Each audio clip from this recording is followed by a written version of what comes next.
ओम श्री गणेशाय नमः। सरस्वती मैया की जय। भगवान भवानी शंकर जी की जय। पवित्र चैत्र का महीना था। नवमी तिथि थी, शुक्ल पक्ष और भगवान का प्रिय अभिजीत मुहूर्त था। दोपहर का समय था। न सर्दी थी न धूप थी। वह पवित्र समय सब लोगों को शांति देने वाला था। शीतल मंद और सुगंधित पवन बह रही थी। समस्त नदियां अमृत धारा बहा रही थीं।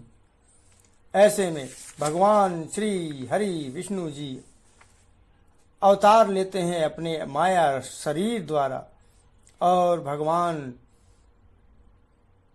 के इस रूप को देखकर माता को ज्ञान हो जाता है।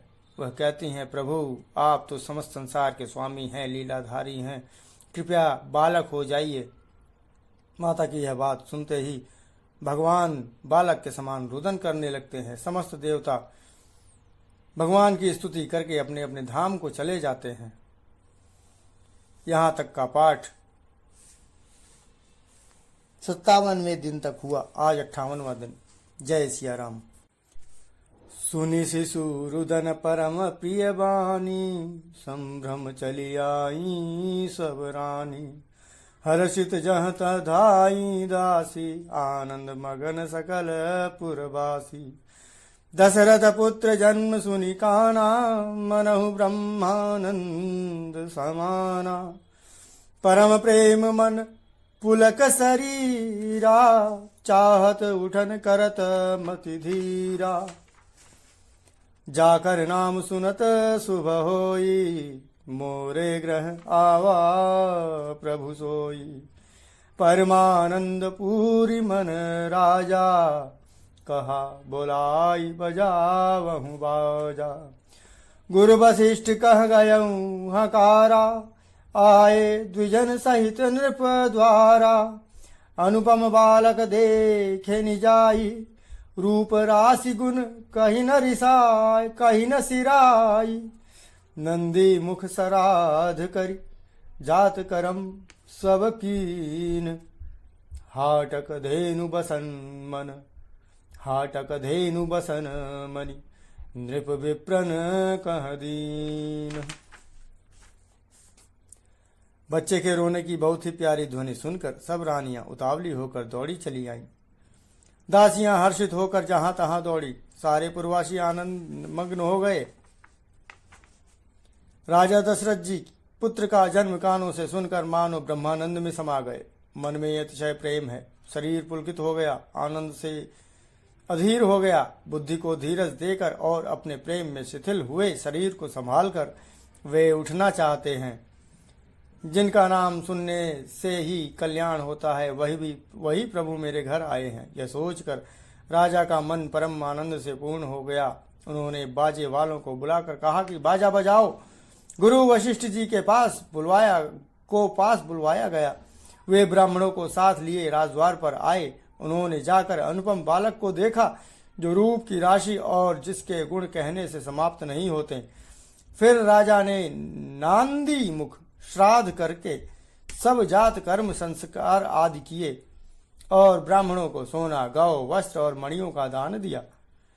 ध्वज पताक तोरण पुर छावा, कहीं न जाई जहीं भांति बनावा।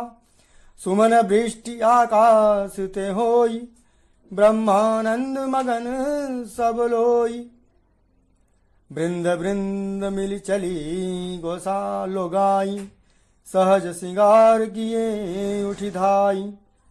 कनक कलश मंगल भरी थारा, गावत पैठही भूप दुआरा।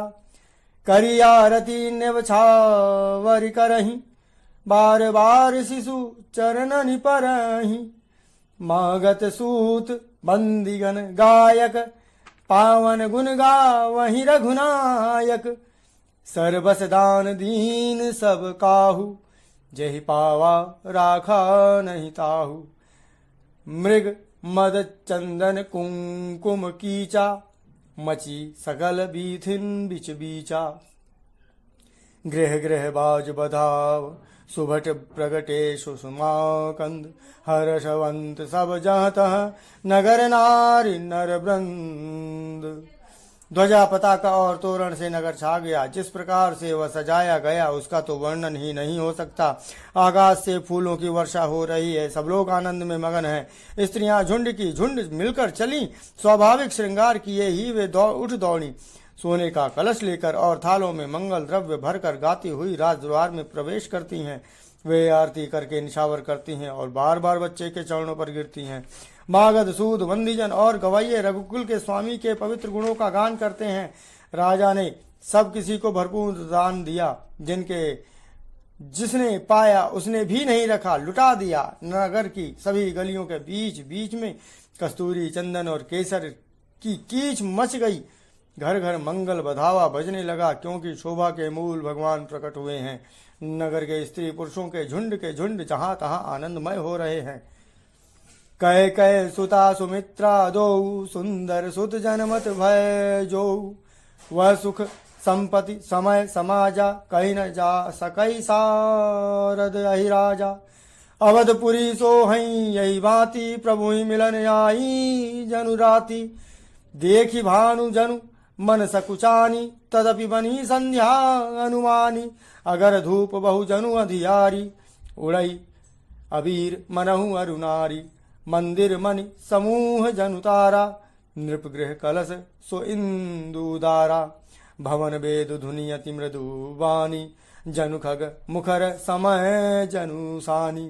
कौतुक देखी पतंग भुलाना, एक मास ते जात न जाना। मास दिवस कर दिवस भा, मरम न जानई कोई। रथ समेत रवि था केहू, निशा कवन विधि होई। कैकेयी और सुमित्रा इन दोनों ने भी सुंदर पुत्रों को जन्म दिया। उस सुख संपत्ति, समय और समाज का वर्णन सरस्वती और सर्पों के राजा शेष जी भी नहीं कर सकते।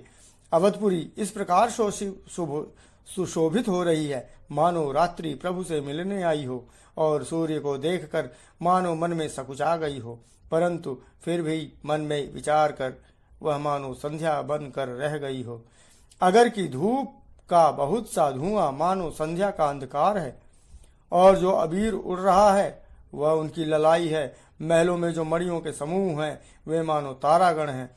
राजमहल का जो कलश है वही मानो श्रेष्ठ चंद्रमा है। राजभवन में जो अति कोमल वाणी से वेद ध्वनि हो रही है वही मानो समय से समयाकुल सनी हुई पक्षियों की चहचहाहट है। यह कौतुक देखकर सूर्य भी अपनी चाल भूल गए। 1 महीना उन्होंने जाता हुआ न जाना, अर्थात उन्हें 1 महीना वहीं बीत गया। महीने भर का दिन हो गया।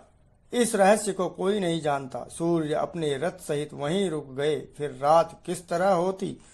जय सिया राम। आज की पंक्तियों को विराम देते हुए इनमें हुई भूल चूक त्रुटियों अपराधों के लिए सिया रामचंद्र जी से, भगवान भवानी शंकर जी से क्षमा मांगता हूँ। जय सिया राम।